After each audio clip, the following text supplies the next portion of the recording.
Welcome to Study With Me Humerus Part 2. So in this part, we will cover more in the distal end of the humerus.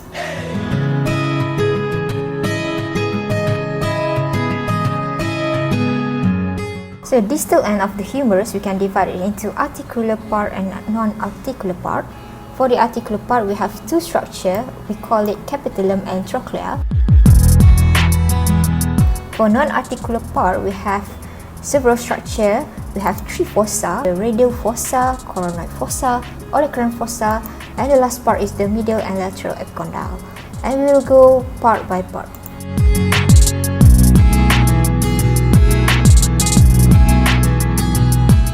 So first, let's start with the articular part. So the first structure here is, we call it the capitulum. So this capitulum situated laterally on the anterior and inferior aspect of the distal end. We can say it is a smooth and rounded and convex structure, and it articulates with the head of the radius below. Next to it is the trochlea. This trochlea is a pulley-like projection situated medially, and it articulates with the trochlear notch of the ulna. So that's why we call it trochlea. So these two structures we can see at both anterior view and posterior view.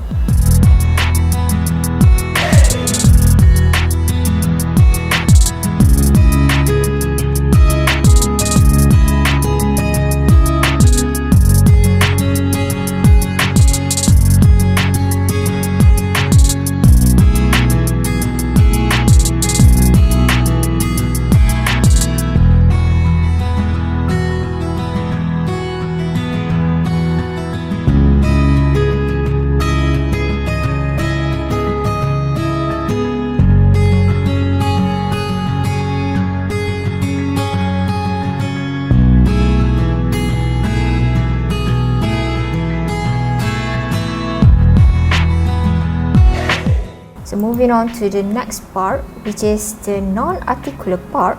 So let's first cover on the medial and lateral epicondyle. Alright, first we can actually divide the distal end of the humerus into two, which is the medial and lateral condyle. So always remember that radius is always located laterally. Thus, the lateral condyle situated above the radius, while the ulna is always located medially. Thus, the condyle that is located above the ulna, we call it medial condyle.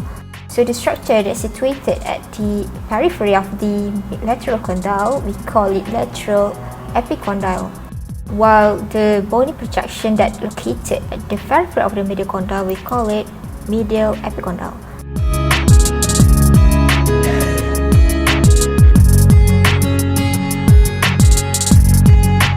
The crest that continue with the epicondyle, we call it supracondylar crest. Whether it's located at the lateral side, we call it lateral supracondylar crest, and if it's located above the medial side, we call it medial supracondylar crest.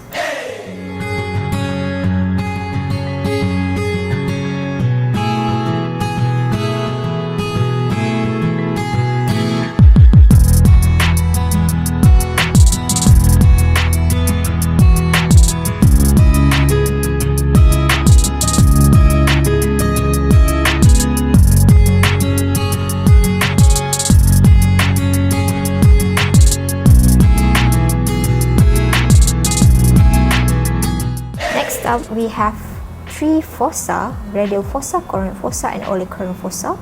First, let's go to radial fossa. This radial fossa lies above the capitulum. It is located laterally. And why is it called radial fossa? Because it receives the head of the radius. Whenever the elbow is flexed, thus it takes the name, the structure below it, which is the radius. Next is the coronoid fossa. This fossa, it lies above the trochlea anteriorly. It will receive the coronoid process of the ulna whenever the elbow is flexed. Thus, it takes the name of the structure below it, which is the coronoid process of the ulna. So these two fossa, we will only see them at the anterior view.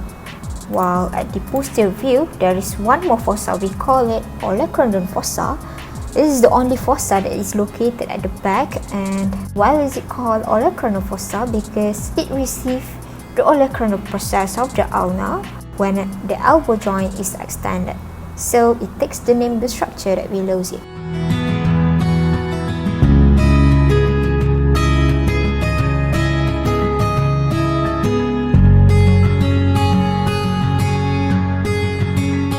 In order to easily remember the structures, the names of the structures in this anatomy, always try to relate the structure that is below, beside or above it, or behind it, or at the sides of it. So it is more logical, more relatable, so it is easily for us to remember.